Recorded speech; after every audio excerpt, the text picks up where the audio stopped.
En 1776, année de la déclaration d'indépendance des États-Unis d'Amérique, et 13 ans avant la fameuse révolution française, celle du Fouta se produit. Thierno Souleymane Baal défie l'ordre des Nianké incontesté et met un point final à la longue et pénible hégémonie de cette dynastie, ancrée dans ses pratiques animistes.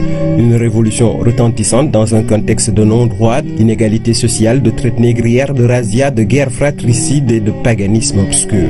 L'Almamia est instituée au Fouta sans en faire une monarchie de droit divin.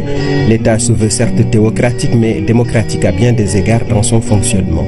L'enrichissement illicite, celui de l'Almamia en premier, est sévèrement puni. Le cas échéant, il est destitué et ses biens mal acquis confisqués. Les mandats ne sont pas illimités, l'esclavage, le système de caste banni et les privilèges de naissance abolis. L'enseignement est généralisé, la justice, la solidarité et l'équité prônées. L'homme qui a porté toutes ces réformes n'aura pas eu le temps de les parachever.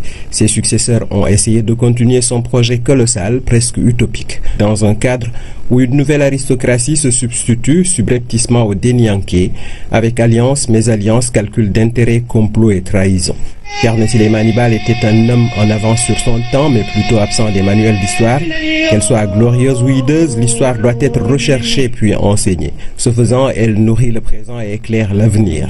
L'idéal soulaymanien est plus que d'actualité dans un Sénégal de 240 ans plus tard, face à ces défis qui, en définitive, ne sont pas si nouveaux.